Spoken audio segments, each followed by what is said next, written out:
অসহযোগ আন্দোলন ১৯৭১ ২ মার্চ ১৯৭১ থেকে ২৫শে মার্চ ১৯৭১। আন্দোলনের কারণ ১৯৭০ সালের নির্বাচনের ফলাফলের ভিত্তিতে নির্বাচিতদের হাতে ক্ষমতা হস্তান্তর নিয়ে সরকারের তালবাহানা। অসহযোগ আন্দোলনের ডাক দেওয়া হয় ২ মার্চ ১৯৭১। অসহযোগ আন্দোলন নিয়ে ঘটনাবলী বা মার্চ মাসের ঘটনাবলী।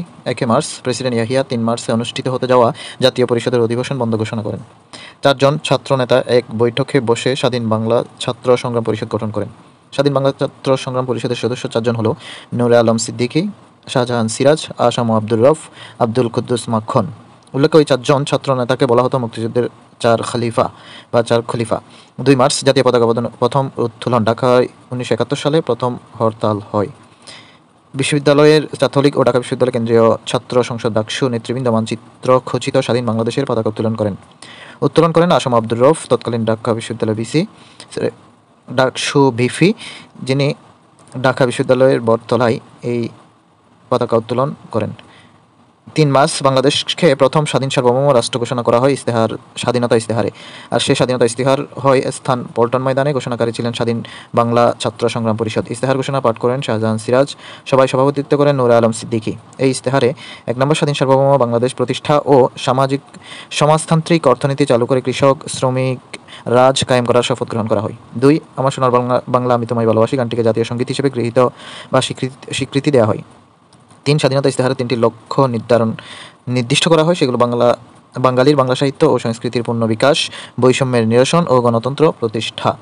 শঙ্কু মজুমদার, যিনি মুক্তিযুদ্ধের প্রথম শহীদ, ৬ষ্ঠ শ্রেণীর ছাত্র ছিল, শহীদ হন ৩ মার্চ ১৯৭১। শহীদ হওয়ার স্থান জাহাজ কোম্পানি মোড়, রংপুর। কবি মেহেরুন্নেসা রানু নামে পরিচিত, যিনি প্রথম নারী শহীদ হন ২৭শে মার্চ ১৯৭১। শহীদ হওয়ার স্থান মিরপুর, ঢাকা।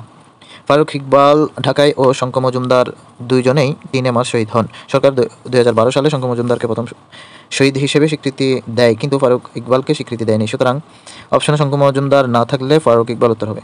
৪ মার্চ ঢাকা বেতার কেন্দ্র এবং ঢাকা টেলিভিশন নামে সম্প্রচার শুরু হয়। ৬ মার্চ জেনারেল টিক্কা খান পূর্ব পাকিস্তানে গভর্নর হন। প্রধান বিচারপতি বি এ সিদ্দিকী টিক্কা খানকে শপথ পড়াতে অস্বীকার করেন। ইয়াহিয়া খান ঘোষণা করেন সংসদে অধিবেশন ২৫শে মার্চ অনুষ্ঠিত হবে। ৭ মার্চ তৎকালীন রেসকোর্স ময়দানে ঐতিহাসিক ৭ মার্চের জনসভা হয়। ৯ মার্চ আন্দোলন পরিচালনার জন্য সংগ্রাম কমিটি গঠিত হয়। আন্দোলন পরিচালনার জন্য ৪ নেতা হলেন আসাম আব্দুর রউফ, নূরে আলম সিদ্দিকী, শাহজাহান সিরাজ ও আব্দুল কুদ্দুস মাখন। স্বাধীন বাংলাদেশ ঘোষণার প্রস্তাব অনুমোদন। ২ মার্চ ঢাকা বিশ্ববিদ্যালয় বটতলায় অনুষ্ঠিত স্বাধীন বাংলাদেশ ছাত্র সংগ্রাম পরিষদ ছাত্র সভায় গৃহীত স্বাধীন বাংলাদেশ ঘোষণার প্রস্তাব অনুমোদন করা হয়। ১২ মার্চ জাতীয় ফুল শাপলা। শিল্পী কামরুল হাসান ঘোষণা করেন গ্রাম বাংলার খাল বিলের ভাসমান শাপলা ফুলই হবে জাতীয় ফুল। ১৩ মার্চ শিল্পাচার্য জয়নুল আবেদিন পাকিস্তান সরকার কর্তৃক প্রদত্ত সকল পুরস্কার ও সম্মাননা ফিরিয়ে দেন। ১৫ মার্চ পাক বাহিনীর গুলিতে ডাবের ২ জন ছাত্র নিহত হওয়ার প্রতিবাদে ডাবের উপাচার্য বি আবু সাইদ চৌধুরী পদত্যাগ করেন। ১৭ মার্চ অস্ত্র বোঝাই করা সোয়াদ জাহাজ চট্টগ্রাম বন্দরে পৌঁছে। ৮ মার্চ পূর্ব পাকিস্তানের গভর্নর টিক্কা খান, মেজর খাদিম হোসেন রাজা ও পূর্ব পাকিস্তানের সামরিক উপদেষ্টা রাও ফরমান আলী অপারেশন সার্চলাইট চূড়ান্ত করেন। মুক্তিযুদ্ধের প্রথম সশস্ত্র প্রতিরোধ। ১৯ মার্চ বিদ্রোহ করেন গাজীপুরের রাজেন্দ্রপুর ক্যান্টনমেন্টের বীর সেনা ও জনতা। বিদ্রোহীদের দমনের নেতৃত্বে ছিল পাকিস্তান ব্রিগেডিয়ার জাহান জেব। জেনারেল হামিদ ও জেনারেল টিক্কা খান অপারেশনে সার্চলাইট অনুমোদন করেন। ২২ মার্চ প্রেসিডেন্ট ইয়াহিয়া আবারও ২৫ মার্চে জাতীয় পরিষদের অধিবেশন স্থগিত করেন। ২৩ মার্চ পাকিস্তান দিবসের পরিবর্তে ঢাকায় পালিত হয় প্রতিরোধ দিবস। বাংলার ঘরে ঘরে উত্তোলিত হয় জাতীয় পতাকা। ২৩ মার্চ জাতীয় পতাকা উত্তোলন দিবস। ২৪ মার্চ চট্টগ্রাম বন্দরে এবিএম সোয়াদ থেকে অস্ত্র ও রসদ খালাস করা হয়। ২৫ মার্চ প্রেসিডেন্ট ইয়াহিয়া খান গোপনে ঢাকা ত্যাগ করেন এবং রাত ১১টা ৩০ অপারেশন সার্চলাইট শুরু হয়। পরিকল্পনা মোতাবেক একযোগে পিলখানা, ঢাকা বিশ্ববিদ্যালয়, রাজারবাগ, খাসারি বাজার আক্রমণ চালানো হয়। দৈনিক দি পিপলস, ইত্তেফাক ও সংবাদ পত্রিকার অফিসে আগুন দেওয়া হয়।